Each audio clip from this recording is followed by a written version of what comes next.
আমি ঢাকা দক্ষিণ সিটি কর্পোরেশনের দৈনিক মজুরি ভিত্তিক একজন কর্মচারী, দক্ষ কর্মচারী। আমরা স্থানীয় সরকার মন্ত্রণালয়ের অধীনে ঢাকা দক্ষিণ করি, বিভিন্ন দপ্তরে আমাদের এখানে সহকর্মী আছেন, সমস্ত জায়গায় এভাবে অনেক কর্মচারী আছেন। আমাদের দাবি আমাদের চাকরিটাতে স্থায়ীকরণ হয়। এবং আরও একটা কথা বলি, আমাদের বেতন থেকে স্থানীয় সরকার মন্ত্রণালয় থেকে যে বেতন দেয়, সেই বেতন থেকে সাবেক মেয়র প্রতি মাসে 4,000 টাকা করে আমাদের বেতন কেটে দিত, বোনাস দিত না এবং সরকারি ছুটি দিত না, সরকারি কোনো সুযোগ সুবিধা দিত না। এভাবে নির্যাতিত। আমাদের মাথায় বড়ই লবণ রেখে তিনি বড়ই খেতেন। আরো কর্মকর্তা কর্মচারী এবং জড়িত আছে। আমাদের দাবি এই মুহূর্তে যদি না মানে আমাদের আন্দোলন, আমাদের দাবি ইনশাল্লাহ চালিয়ে যাব এবং আমরা যদি প্রয়োজনে কাজ বন্ধ করতে হয় কাজ বন্ধ করে দিব। আমাদের দাবি আমরা এভাবে দাবি চালিয়ে দেবো।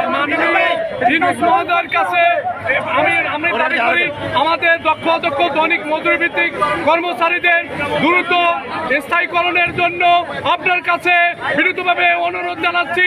মাননীয় প্রধান উপদেষ্টা ডক্টর ইউনূস সাহেবের প্রতি আমি বিশেষভাবে অনুরোধ জানাচ্ছি, আমাদের ঢাকা দক্ষিণ সিটি কর্পোরেশনের দক্ষ দৈনিক মজুরি ভিত্তিক কর্মচারীদের দ্রুত স্থায়ীকরণের জন্য আপনার দৃষ্টি আকর্ষণ করছি। মাননীয় ডক্টর ইউনূস সাহেব, আমরা আপনাকে বিশেষভাবে ধন্যবাদ জানাচ্ছি। ঢাকা দক্ষিণ সিটি কর্পোরেশন দক্ষ দৈনিক কর্মচারী মজুরি ভিত্তিক কর্মচারীদের পক্ষ থেকে ডাক্তার ইউনূসকে ধন্যবাদ জানাই এবং আমাদের চাকরি স্থায়ীকরণের বিশেষ জোর জানাচ্ছি, দাবি জানাচ্ছি চাকরি স্থায়ীকরণের।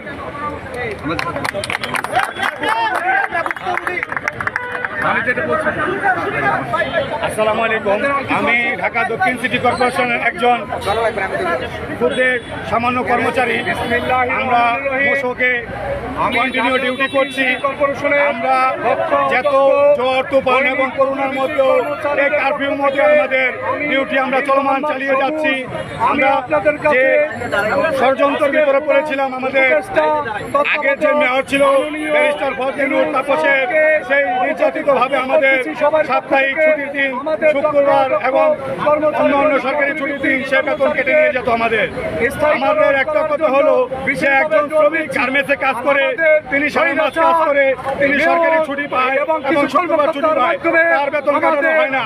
একজন মার্কেটের সেলসম্যান, তিনি দোকানে চাকরি করে, উনি সারা বছর চাকরি করে, ওনাকে ঈদ বোনাস দেওয়া হয়, পূজার বোনাস দেওয়া হয়।